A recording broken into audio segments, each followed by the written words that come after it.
Okay, well, welcome everybody. Thank you for coming along to our webinar today from Baku to Belém. My name's Debbie Rosen and I'm from the Priestley Centre for Climate Futures.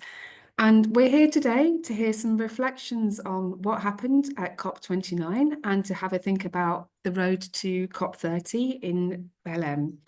So we're going to talk about what the hopes and expectations were for both of those COPs and are for both of those COPs. And we're going to run this very much as a panel discussion, so no PowerPoints. We really want to hear from all the panelists and have an interactive discussion.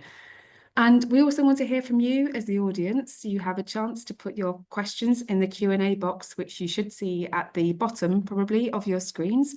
And you'll have a chance to upvote any questions that you really want the panel to answer. So just as a bit of a recap, in November 2024, we saw thousands of delegates gather in Baku in Azerbaijan to talk about the latest climate aims, ambitions and negotiations. And this was very much billed as a finance COP, but we had some outcomes on finance, a new global finance goal. Some people saw that very much as a success. Others people thought it didn't go far enough. And I'm sure we'll come on to that in our discussions. And of course, all of this was taking place amongst very complex geopolitical circumstances, not least the re-election of Donald Trump just before the COP and his plans to withdraw the second time from the Paris Agreement. But across the world, we know that there's still action, there's still ambition, and there's still very much hope. And with COP30 on the horizon in Brazil, we are very much looking to the future. So we have 4 panelists here. And first of all, I'd like the panelists, please introduce yourselves just with your name, your role at the university, and your key areas of interest. So I'll just go around my screen. And Matthias, would you like to go first?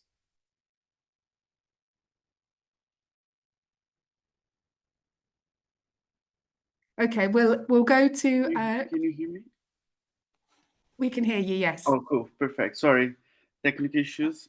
My name is Matheus. I'm from Brazil, where it's gonna be the COP30. I'm doing my master's in climate futures here at the University of Leeds, and I am interested in climate change and also climate policies such as COPs.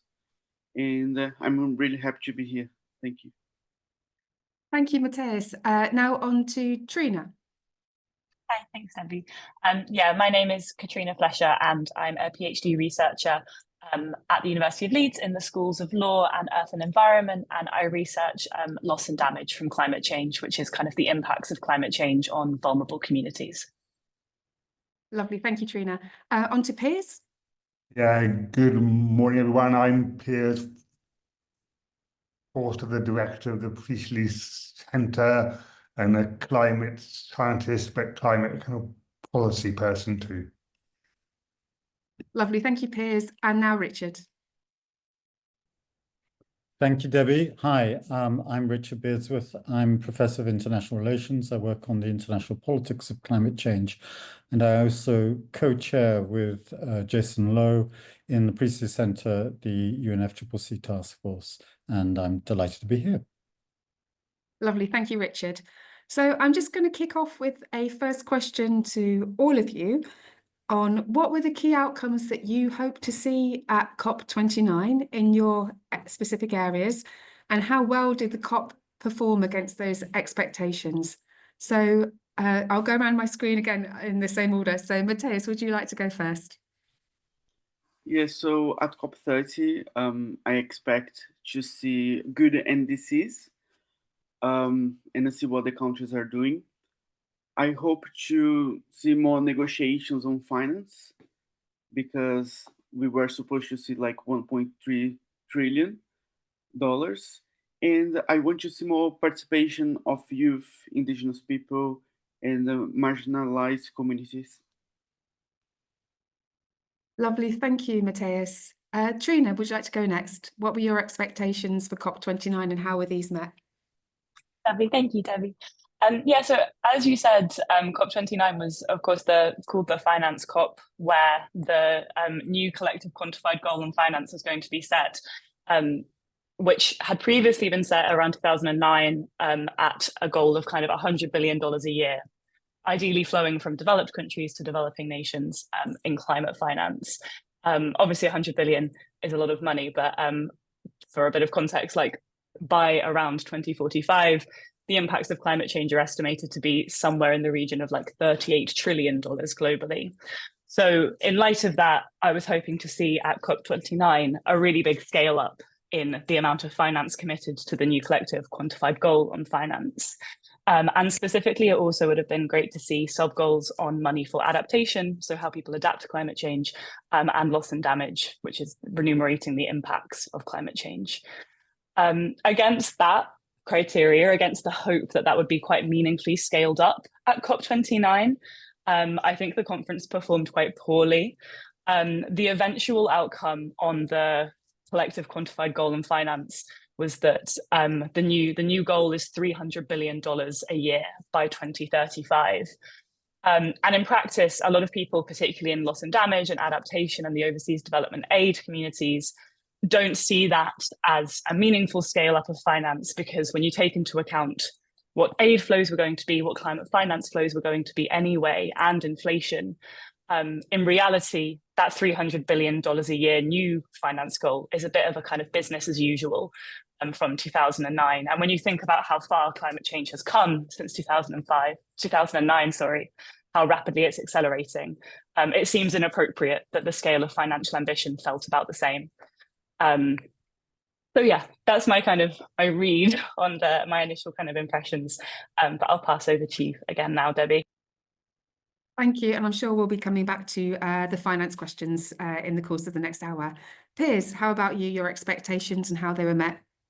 Yeah, well, perhaps I'm a bit more optimistic that I probably didn't have high expectations. There was always this political tension between developed countries and developing countries, or in terms of the countries providing kind of finance and the countries that wanted the finance. And I think we've ended up with a finance goal that is somewhere in between. So everyone's a bit disappointed, but I think that's what you always expect from these from the negotiations. And in terms of the progress outside finance, we did get the agreement on Article 6, and this is where international carbon trading can now begin to occur, and I'm quite optimistic that that will actually support financial investment from the global North countries into the global South countries over time. I mean, the proof is in how it will work, in fact, but with all these things, you have to at least begin, and then you can improve them over time. And in terms of everyone wanted to see progress and lots of other activities, but I think that was unrealistic because the COP was really about trying to achieve the finance aspects, and the other ones are really put on the back burner until Brazil. And I think with all these COPs, there's more optimism when you go to them and when you participate than there's outside. If you're outside a COP, it all sounds depressing. But I think if you go to the COP and you see the enthusiasm and see the willingness of countries still to compromise, I did come away, in fact, with a bit more optimism than I kind of went into it with. That's good to hear, Piers, and I'm sure, again, we'll pick up on some of those points as the discussion goes on. And Richard, finally, what were your expectations and how were they met, or were they met? Right. I think I'm probably closer to Piers than to Trina, but I wasn't at the COP, so I didn't pick up the enthusiasm that Piers experienced. But I think I'm closer to him in terms, I mean, I really hear what Trina's saying, and we can take it up later. But I think in the geopolitical situation that we're in, 6 days after the Trump's sort of retaking of the presidency, We're still in the energy crisis. We're still in a cost of living crisis. We've got the populist right, affecting politics at national levels, really across the world, but increasingly, certainly, obviously, for the North. I think in that kind of context, it was really important that multilateralism came through. And I think even though the 300 billion, as Trina's saying, is a bit status quo when you look at it in terms of inflation and everything else with regard to the 2009 pledge of 100 billion, which was met in 2022, I nevertheless think in the context that multilateral agreements did hold, and that the framework for 1.3 trillion, which is probably where Trina's looking more to, which is the position that the developing countries wanted. I don't think that's gone away. I think, it's quite clear that private investment has to come in and pick up a large part of the bill, as it were. And so in that sense, my feeling was that in the context of the geopolitical situation, the context of Trump's return to being the president of the United States, and therefore, clearly the withdrawal of the US, as we now know, from the Paris Agreement and maybe UNFCCC as a whole. Actually, what was agreed was a success for multilateralism, but that it has to be built on. And that's the question that Piers is saying, let's see what's implemented. So the path from Baku to Belém is very important. Brilliant. Thank you very much, Richard, for giving us that global context as well.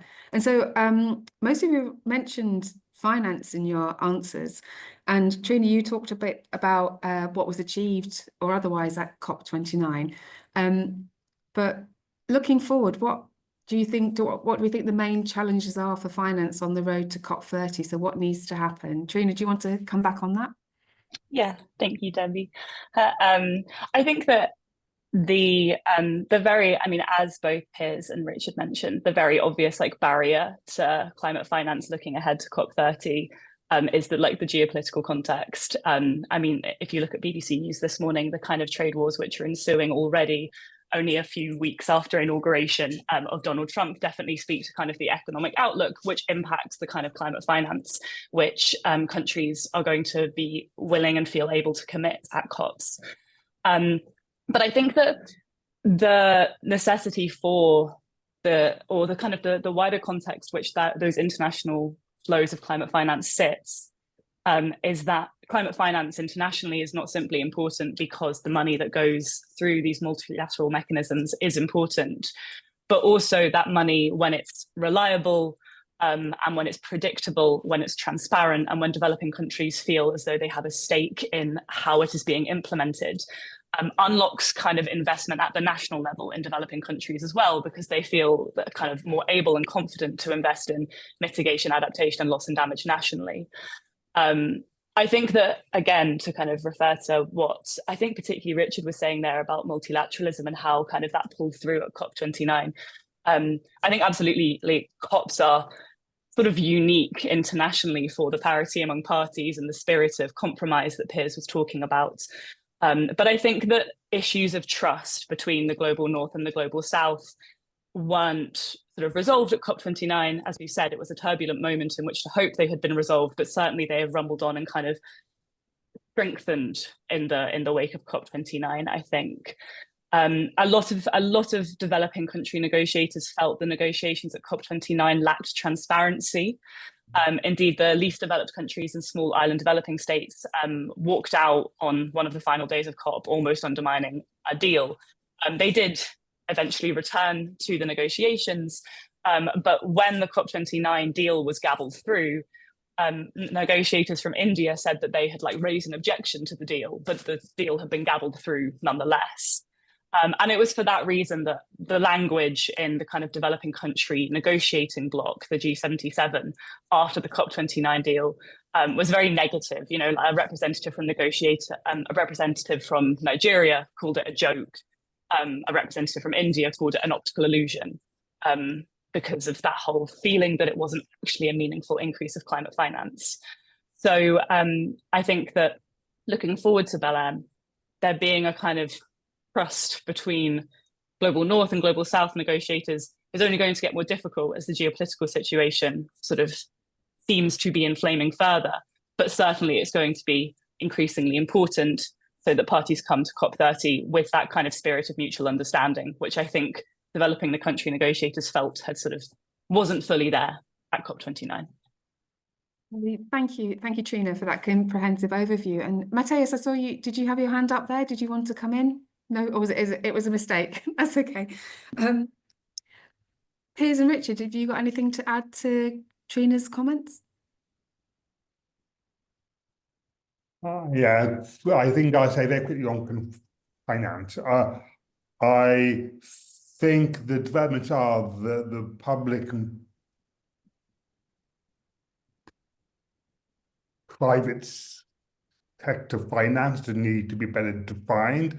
I think the 2035 timescale is interesting, that it does potentially go beyond one United States election term, so politics could change in that country, so it could eventually come good and contribute. So I don't completely want to give up. The other countries that are contributing to it, they're not the 300 billion, but will have their contribution counted, the Chinese. So they did agree that they, for example, do make considerable investments in renewable energy and EV cars in Africa, and that is now going to be counted. So I think there is some interesting thing to watch. Thank you, Piers. And Richard, do you want to add anything? Yeah, I'm sorry, I'll just get my hand down.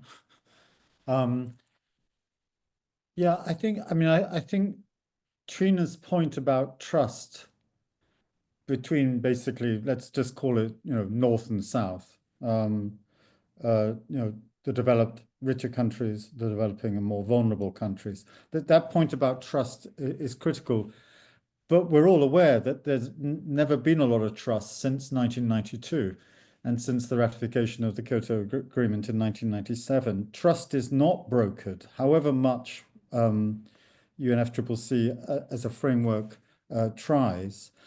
And it's clear, as Trina says, or is implying, and I think it's it's behind what Piers is saying, that trust is going to come through climate finance. So the fact that the US, and this I'm just adding here to something that Piers said.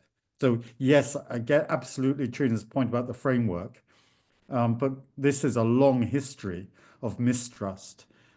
It's not at a good situation now.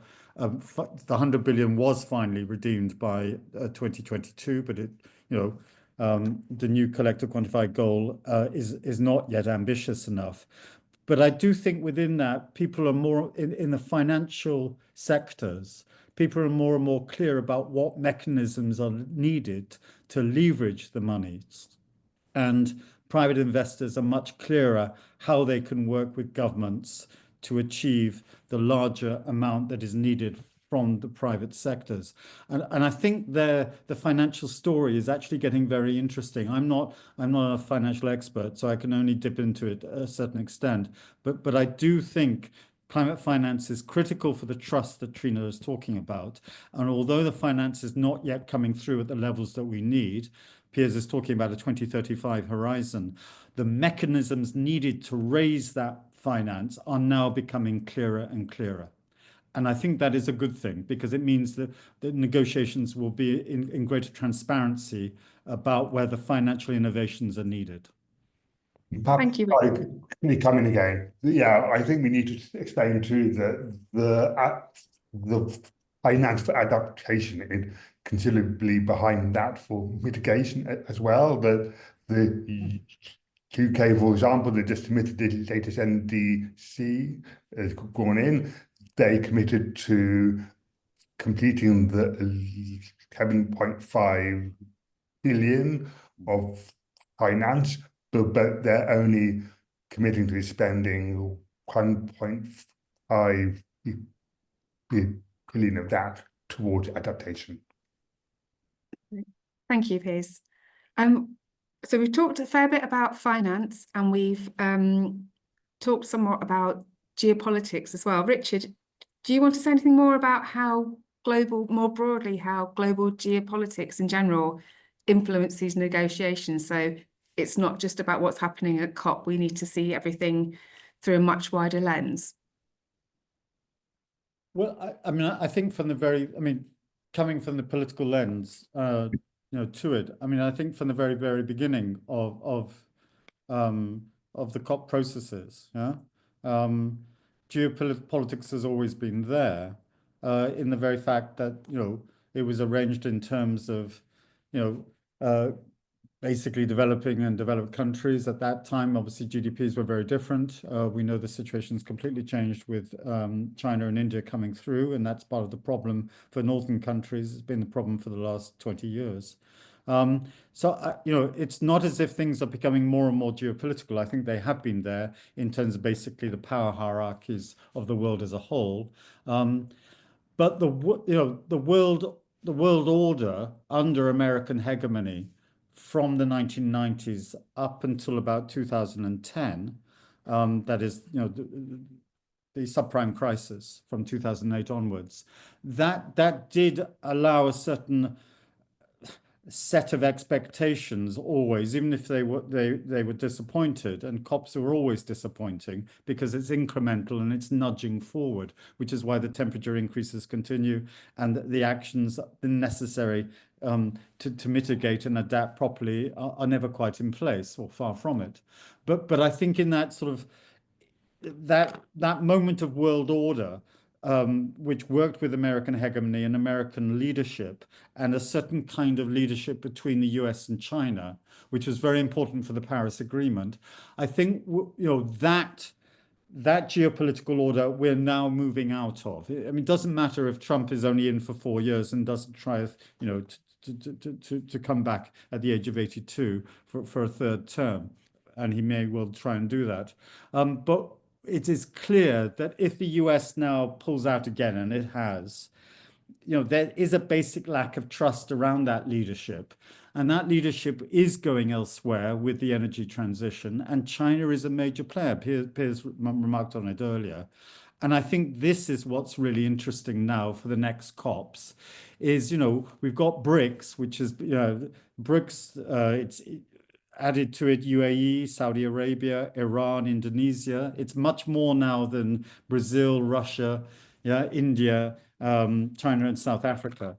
And they have now a larger GDP, 35% of world GDP, than G7. We're looking, we've been talking about a transition in the world order for some time. I think things will begin to accelerate in the coming years with Trump sort of working with transactional negotiations. It seems to me it's the only way he can work, and a certain isolationism that we have to see, because that we have to see. But as the US pulls out with regard to climate, other actors, not just the EU as it was in 2016, but China and the BRICS are going to come forward. And we have to look at that as a positive configuration of new leadership. And I think that, from where I am in terms of the geopolitics of the COPs and of the UNFCCC as a whole, that for me is a very interesting development, because Trump is leaving a hole. It's very self-destructive for the US. And that hole, I think, is now going to be filled in. I could be wrong, but that, I think, is the most interesting shift that is taking place at this moment in time. Can I just bring in Matthias there? And I've seen Matthias has been nodding along with the mention of BRICS in particular.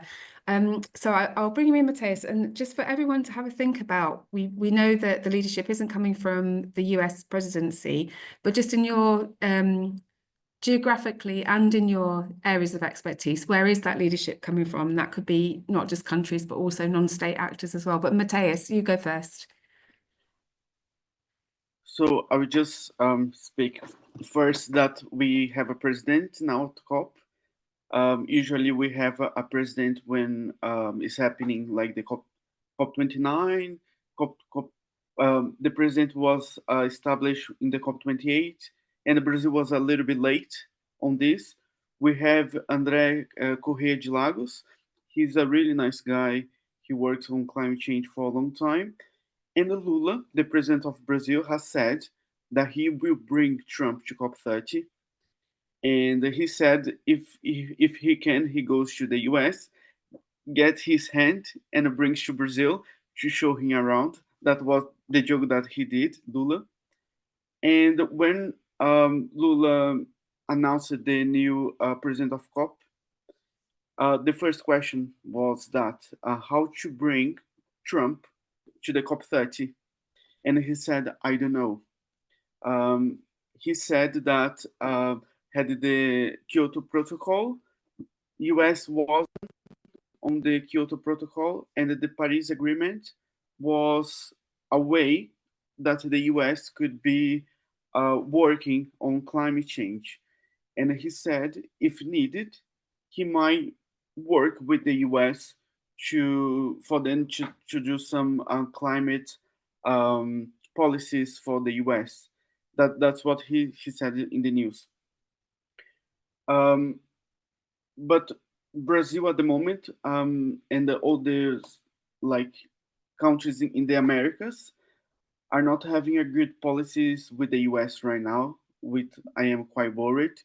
Even for the immigration, a lot of Brazilian people, Colombian people, Cubans, people from everywhere in Latin America, and also now Canada, are having problems, for example, with the immigration or with the things that Trump are saying. But at the same time, Richard has said about BRICS, and the BRICS is like a hope for the developing countries and the South countries to grow and not be an inequality between us, but be like equal of the North countries. That's what the BRIC countries believe, and what Brazil believes on that. So hopefully we can have a balance of power in the global system. Lovely, thank you. So there's clearly work to do, but there's also a lot of ambition and positive movement there. So other panelists, Katrina and Piers in particular, have you got anything that you want to add on leadership? Piers, I was particularly thinking around if you wanted to say something about the International Climate Council's movement, for example. Yeah, well, sure. I have the other job, of course, not just working here. I'm chair of the UK Climate Change Committee, and what we set up at COP26 in Glasgow was an international network of climate councils. We now have about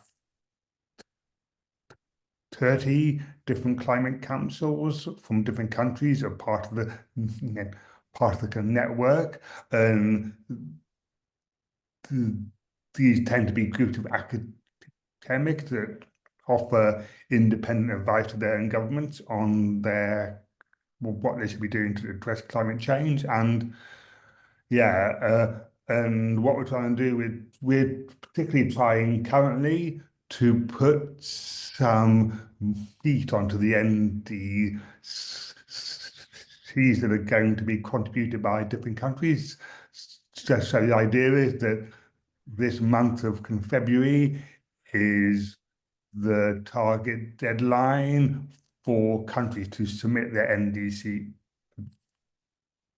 price, and the UK, New Zealand, Switzerland, and kind of Brazil, and a couple of other countries like Botswana and Madagascar, kind of they have submitted. And what we want to make sure is that the NDCs they set are really based on the best possible evidence.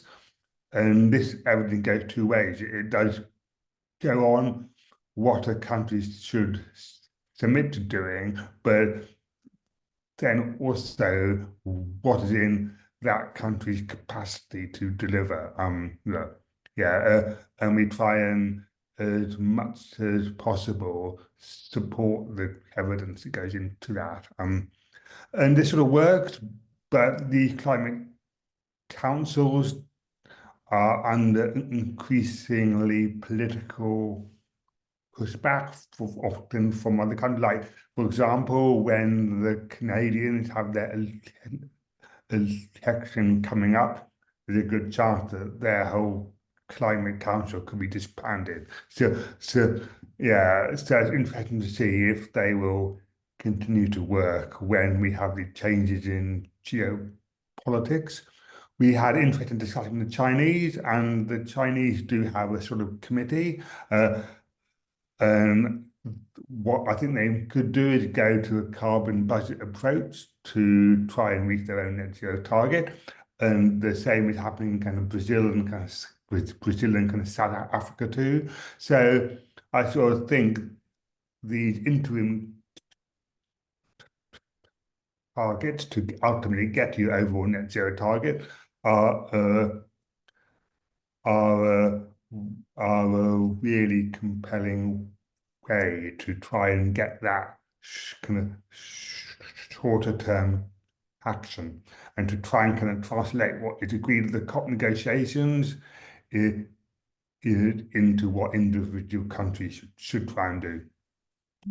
Thank you, Piers. And I want to come to Trina as well to ask about if you have any particular views about leadership coming from, you mentioned the G77 and also the least developed countries, who I know it is a focus of your work. Before I just do that, I'm just going to give a reminder to everybody that if you do have a question for the panel, please do put it in the Q&A box and we will come on to them fairly shortly. Trina, go ahead. Thank you, Debbie. For sure. I think that the leadership of the least developed countries, the small island developing states in particular, is a focus of my work because I work on loss and damage. And I mean, I think the leadership of the most vulnerable countries in the world at these COPs is particularly pronounced in the wake of the Loss and Damage Fund, because I mean, the Loss and Damage Fund, which was announced at Sharm el-Sheikh in COP27, was officially operationalized at COP29. So we've seen its kind of development over the past few years. I mean, that came into being through the advocacy and the really, really hard graft of negotiators on the part of LDCs and small island developing states. And I think that the G77, which is the negotiating bloc for developing countries, alongside the LDCs and the small island developing states, have a really powerful role at COPs in pushing the level of ambition. And I've heard discussion, Piers mentioned earlier that adaptation is underfunded in comparison to mitigation at COPs. And I've heard discussion in adaptation communities that, like, Belém will sort of potentially position itself to look to get adaptation finance in particular. And I think the G77 small island states and LDCs could have a really important role in that. I think that also, just kind of to loop into the conversation we were having more widely about finance, at COP29, there was the announcement of the Baku to Belém roadmap to help deliver the $1.3 trillion from all sources of climate finance by 2035, which I understand to be a series of meetings that are expected between Baku and Belém to, like, initiate wider conversations about how scaling up that climate finance can be delivered. Because as Richard mentioned earlier, that wouldn't only be climate finance from public sources, from national governments, it would be from like the private sector. There's also discussion of these innovative sources of finance, like global taxes, which don't yet exist, but, you know, may go somewhere. And I think that, once again, to return to kind of the theme that I've been saying, I guess, over the past couple of minutes, I think that in the context of those conversations about scaling up climate finance, once again, the G77, the LDCs and the small island states have a really important role in talking about what that finance looks like. We've all been alluding to several times the fact that, you know, there's not a definition of climate finance at the UNFCCC. And with the greater role of the private sector, I think that for vulnerable countries to push for a more concrete definition of what it is for something to be climate finance in terms of its transparency, predictability, but what it looks like in terms of the kind of interest rates associated with it if it's a loan, is really important. Because I know that developing states have quite a lot of concerns about private sector finance coming into the climate finance mix. For example, like if it increases debt burdens, if it comes in the form of loans, if it puts the onus on developing countries to look investable after climate disasters. None of those things inherently mean that private sector finance shouldn't come into climate finance. As Richard mentioned earlier, it's a really meaningful way that climate finance can be scaled up quickly in the near future. But I think that in the context of bringing the private sector in to have a bigger role in climate finance, that leadership role of the G77, the LDCs and the SIDS is particularly important so that they have a voice in what that climate finance looks like. Brilliant. Thank you, Trina. And that's a really good cue for us to think about moving to the future. You mentioned going from Baku to Belém as well. And we'll come on to some questions from the audience very shortly. But I just wanted to bring Mateus in again, now that we're thinking to the future. Mateus, do you have any more thoughts on the Brazilian presidency of COP and what they need to do in the next, it's less than a year now, isn't it? In the run up to COP30 to try and address some of these things that we've been talking about. What are your hopes and aspirations there?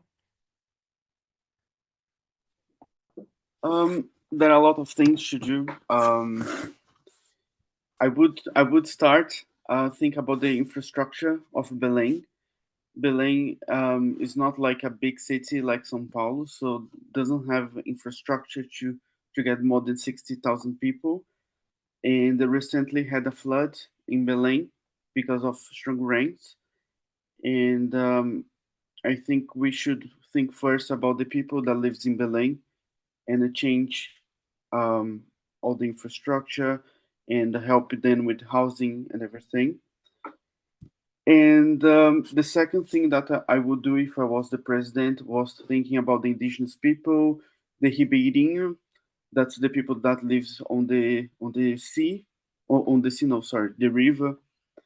And also the Black community in Brazil and the other people, and how help them to be at COP because they are the ones that are going to be suffering more because of climate change. And then thinking about how to make COP30 successful, you know, how to bring all the countries and also the US to Brazil and make like history, you know, like for me, the most important COP at the moment was the COP20, I think was COP21 in Paris with the Paris agreement, sorry, because you have all the countries agreeing something. And I think we need this right now. And he has to think about this. And I would also think about youth representative as well to help youth from different places, because we need more youth representatives as well at COP. And we are not like the future, we are the present, so we need change this right now. So we need the COP presidency for that. Brilliant. Thank you, Mateus. And hopefully that's exactly, some of those things are exactly what we'll see in the next few months or so. I'm going to move on, time is ticking away. I'm going to move on to some questions from the audience now. And something that we haven't touched so much on so far is the increasing visibility of climate impact. So we hear a lot about this in the news, and last year being the hottest year on record. So there's a question from Stuart, which is, do we think that the increasing visibility of climate impacts, especially food security and disasters, will support the push for adaptation and resilience funding? So we've talked that that's, we've already said that that's further down, seems to be further down the priorities in the funding, other types of funding. So yeah, Trina, would you like to come in and start to answer that? Yes, I mean, I'd be keen for everyone's thoughts on this. I have some very brief ones, but just because climate disasters is sort of what I think about all of the time. So I just wanted to give my 2 cents. I think that the visibility of climate disasters is enormously important to progress made at COP, particularly on adaptation and loss and damage financing. I think that the catastrophic floods in Pakistan in 2022 was a really significant reason why the Loss and Damage Fund came into operation at COP27. Like people working in advocacy on loss and damage didn't expect that to happen at COP27. And I think it was the accumulation of disaster that year, which was an enormous tragedy, which led to that progress. I think that the sort of caveat, that's the word that I would put on that, is that the Californian wildfires that we've seen recently are equally examples of climate disasters, and they are happening in the US, in the global north. They're probably also happening to quite impoverished communities within California as well. And that hasn't yet precipitated a meaningful change. Certainly at the federal level in the US, as we've discussed, that's quite politically turbulent for a whole host of reasons. But I don't think it's that linear, I think is what I mean, that these disasters are enormously important for the visibility of those issues, but the process by which those disasters get mediated into climate politics is pretty complicated. And so it's not necessarily predictable that as disasters become more immense, because I mean, the California wildfires were, the top line on BBC News for multiple days running. And again, as I say, within the global north, it doesn't necessarily mean that it will catch the eye of politics at that moment. Thank you, Trina. Any other panelists, do you want to comment on the climate impacts? Piers is waving rather than doing the official Zoom hand, but I'll let you. Yeah, I'm very sorry, Chair. Okay, yeah. So I do think, as Trina said, is really coming up the agenda, and I think this is where we can really contribute as an academic community. The first thing is, I think what we don't have is really clear adaptation targets. Like we have a net zero target, but we really don't have the equivalent of a target for adaptation, and we don't really know then the way different interventions that we might do, whether it's the kind of genetics of agriculture crops, or whether it's building bigger defences against future sea level. We don't have a good way of quantifying the benefit from the different interventions and the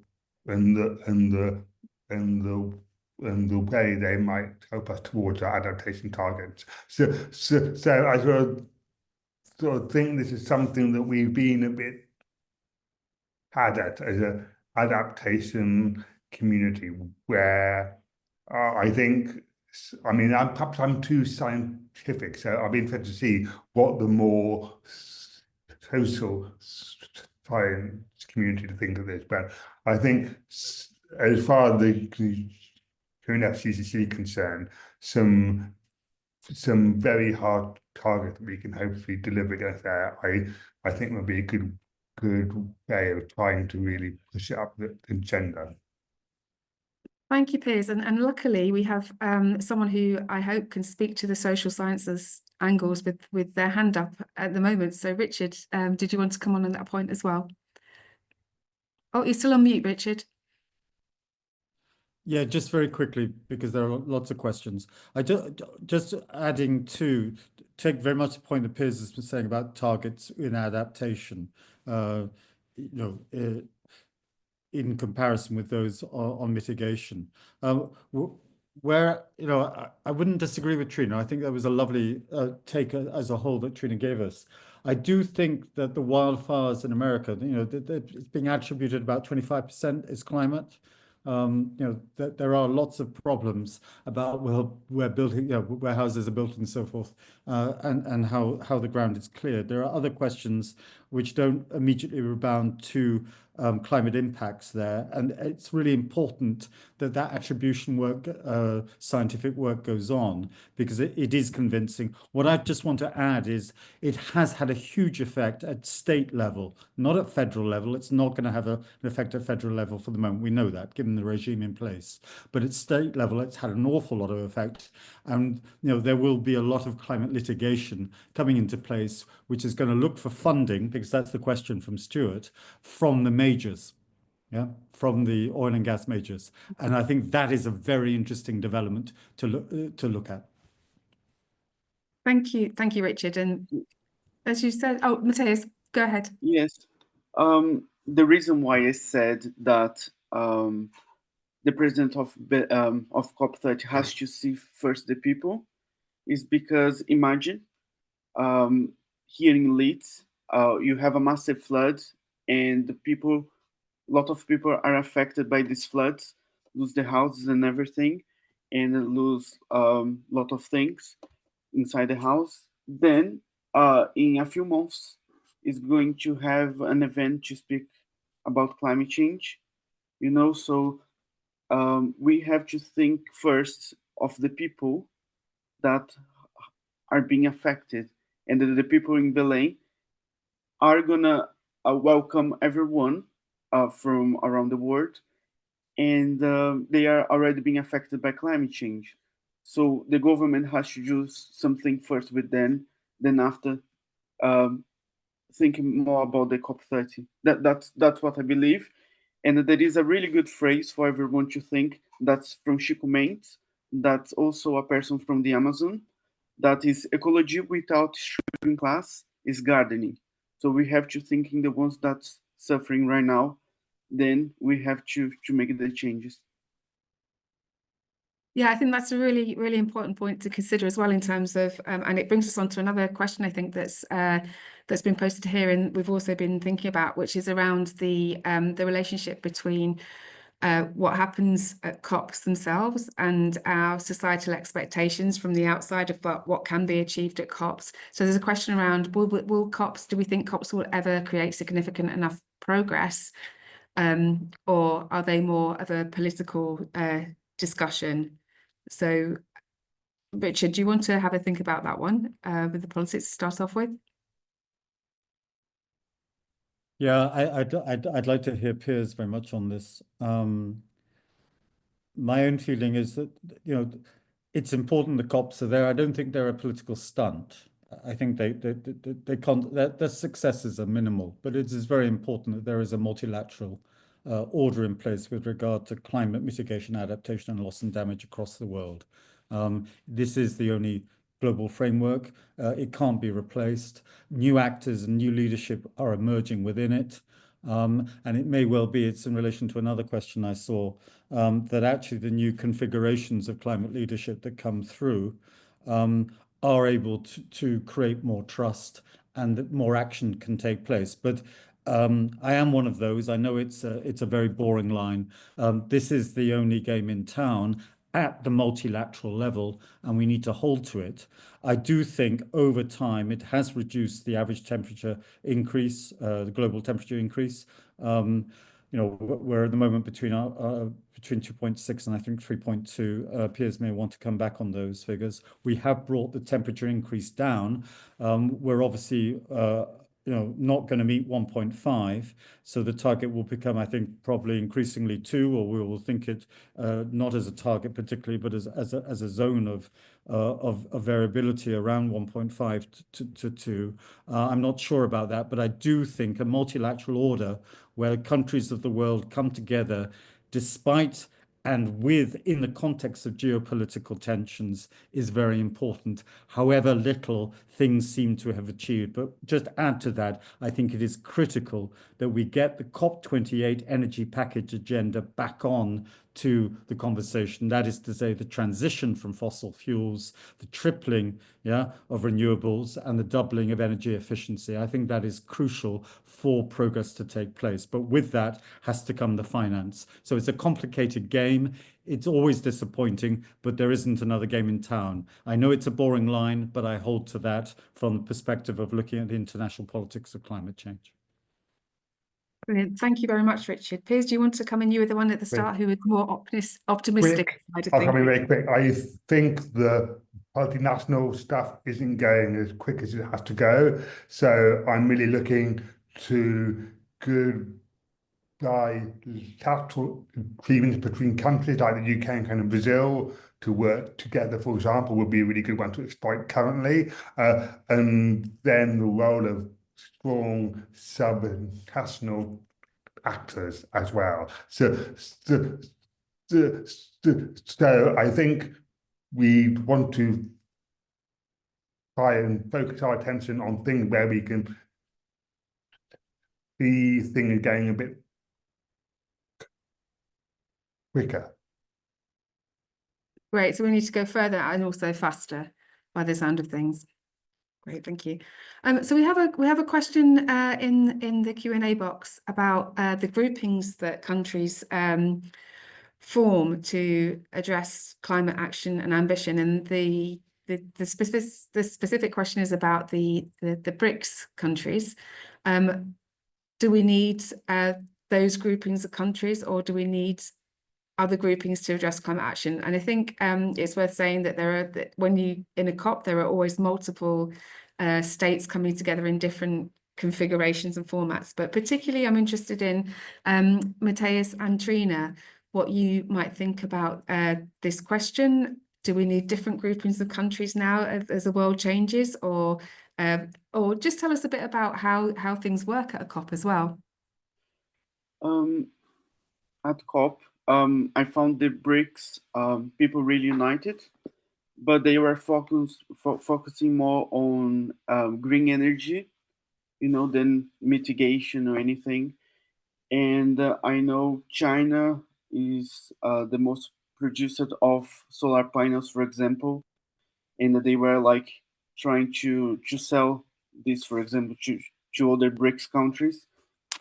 And yeah, I think we need more this kind of organizations and more countries being united to discuss different things, such as climate change. And yeah, that's what I think. Right, Trina, how about you? Yeah, I mean, we've quite rightly, again, given the political moment at the moment, we're talking a lot about like the geopolitical reordering, and I think that there is a great deal, especially with COP30 in Belém, like there is a great deal to be said for the idea that the BRICS could take on a greater leadership role. I think the question includes a kind of mention of the fact that it includes actors like Russia, which I won't speak to, but I will speak to the kind of idea that the BRICS grouping includes petrostates, something which is quite, and that's been a criticism of COP29 and COP28, that they were both held in petrostates. There is, however, something quite meaningful about the fact that petrostates aren't excluded from the COP process. We've been talking about the importance of the COP process as a multilateral venue. You can imagine I have as much ambivalence as anyone about the fact that 2 COPs have been held in petrostates on the trot, but the fact that they are not excluded from the process, I think, is really important to the spirit of COP and the point of multilateralism. It's the fact that they are not excluded, which also means that, for example, like developing countries aren't excluded. Do you know what I mean? That sort of everyone has a seat at COPs. But just finally on the idea of kind of negotiating groupings, it is super complicated. I mentioned at the start that I'd hoped there'd be a sub-goal on adaptation within the new collective quantified goal on finance, which didn't end up happening, partly because within the G77 and the LDC groupings, there were slightly competing sort of pitches and requests and expectations for what was wanted within the new finance goal. So towards the end of COP, the least developed countries and the small island states both put in a request that there would be allocated minimums just for LDCs and just for small island developing states. And that was sort of that request in some ways, potentially, it's difficult for me to know. It's worth saying I was at COP Online, I'm not in the negotiation room, but it's thought that request potentially slightly crowded out the adaptation sub-goal because there are these sort of slightly competing needs. So negotiating blocks are very complicated, and as everyone has said, people within the negotiating groups, parties have different needs, different expectations, and multiple kind of alliances, if that's quite the right word. But yeah, sorry, there's several tangents to answer that question, but I think it's a really interesting and a really important one. Yeah, indeed. There's a lot to untangle with all of these questions, I guess. Matthias, do you want to come back on that briefly, and then we'll probably have to move on? Yes, I would just compliment something that she said about petrostates, that COP28 and 29 was petrostates. So just came out yesterday the news that a lot of ministers and pro-Petros politicians from Brazil are speaking with Petrobras, that's the Brazilian company of petrol, to rethink to get petrol in the Amapá, that's a state near Belém. And this is having like a lot of conversations and a lot of negotiations between the politicians in Brazil because they want the petrol. and some people doesn't want the petrol because this can affect the climate. And that is a discussion that just happening maybe today. So I cannot tell you what would happen. But Brazil also can be a petrol station, or a petrol, not station, a state. Yeah, this go all against what, for example, the president of Brazil has said. So, and there is other thing to say that Shell, for example, and the other petrol companies are paying like influencers in Brazil to say that they are green and they are doing good stuff for Brazil and for the planet. And they are having this kind of like I don't know the word, like I don't know how to pronounce advertise, when you not a propaganda but similar, because they want to be at COP30 and show that they are green, you know, and maybe have a piece of the petrol in the Amapá state. So that's what's happening right now in Brazil. It's really good to get your insights, Mateus, into the things that we sort of don't necessarily know are happening and aren't very well covered. But so thank you for that. We are coming to the end of our allotted time slot, so I'm going to move on and very briefly to our panelists now. If you had a magic wand and could have a wish for COP30, can you answer in what I'm giving you one sentence, and it can't be a long sentence, a short sentence, what you would like to see happen at COP30 with your magic wand? So Richard, you go first.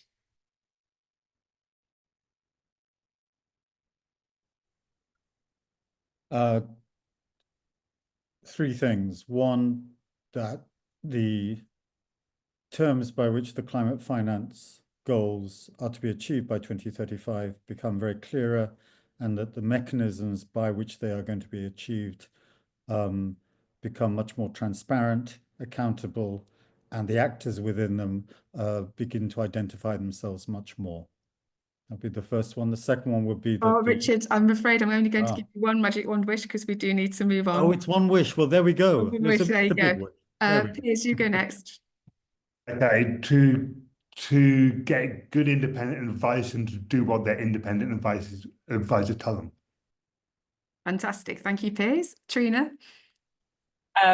Transparent, predictable, accountable, highly concessional climate finance for mitigation, adaptation, and loss and damage. Thank you. Perfect. And Mateus? More youth voice, indigenous voice, and voice from everyone that has to be heard. So that's what I wish. Lovely. Thank you so much, everybody. Thank you to the panelists for all your perspectives and your interesting comments. We can see that trust and leadership are going to be critical on the road to COP30 and at COP30 itself, but we've got a lot to deal with, including very complex political circumstances. Trust will come from climate finance, but obviously there's an awful lot to still unpack on that, and we need much more on adaptation, loss and damage, and also to bring in marginalised voices, Indigenous peoples, and the youth community in particular. But we still need COPs in particular as a place for multilateral discussions, so they do still have a very important role to play. But we still need to go further and faster. So that's what I've taken from our discussions today. I hope that's a fairly accurate summary. Just to finalise things, please do keep an eye on the Priestley Centre website, because we'll be providing lots more information, opportunities to engage with COP30 as the year goes on. And please do get in touch if you have any ideas or suggestions for us. But as we are now on 1 o'clock, I'd just like to bring this webinar to a close and thank you to everyone in the audience for attending. So thank you and goodbye.